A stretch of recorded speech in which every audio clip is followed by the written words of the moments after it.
La course à la performance pousse malheureusement les sportifs professionnels de tout horizon à contourner les règles en usant de produits illégaux pour atteindre les sommets. Voici donc 6 plus grands sportifs dopés de tous les temps. Juste avant que la vidéo ne commence, je te rappelle que la légende dit que si tu likes cette vidéo dans les 3 secondes, tu auras énormément de chance demain. Alors pourquoi ne pas essayer? Et voici la question du jour. Quel jeu a été le plus joué en 2018?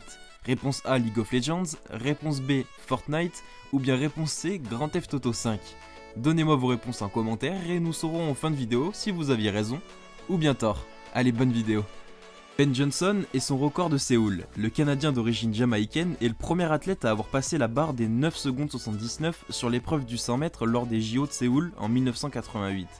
Mais ce qui devait être le point de départ d'une carrière aussi retentissante que celle menée actuellement par Usain Bolt s'est transformé en véritable calvaire, puisque le coureur a perdu son titre seulement 2 jours plus tard pour un contrôle positif aux stéroïdes anabolisants.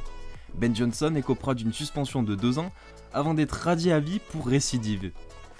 Lance Armstrong sur le Tour de France, et ça tout le monde en a entendu parler.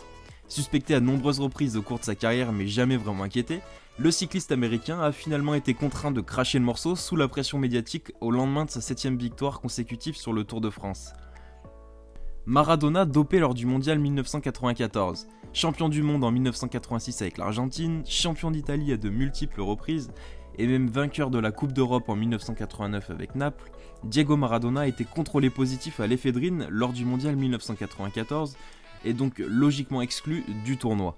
Mais cette réprimande ne servira de leçon qu'à moitié puisque le légendaire numéro 10 se rabattra sur la cocaïne. Agassi, ex-addict aux drogues dures. Détenteur de 8 titres du Grand Chelem et d'une médaille d'or au JO d'Atlanta en 1996, le tennisman américain n'a jamais été pincé et pour cause. Ce dernier a avoué avoir menti aux autorités internationales pour échapper à une suspension lors d'un contrôle positif aux drogues dures en 1997. Une révélation qu'André Agassi aura fait plus de 12 ans après les faits, dans une autobiographie publiée en 2009. Aujourd'hui à la retraite, il figure parmi les plus fervents défenseurs de la lutte antidopage dans le sport. Marion Jones des JO à la prison ferme. Les autres membres de ce top peuvent s'estimer heureux devant la chute aux enfers de l'ancienne sprinteuse américaine. Après avoir glané 5 médailles lors des JO de Sydney en 2000, cette dernière réfutera en bloc les accusations portées par le laboratoire Blalco 4 ans plus tard, allant jusqu'à nier les faits devant le juge. Elle finira néanmoins par craquer en 2007, écopant de 6 mois de prison ferme pour avoir parjuré ses déclarations.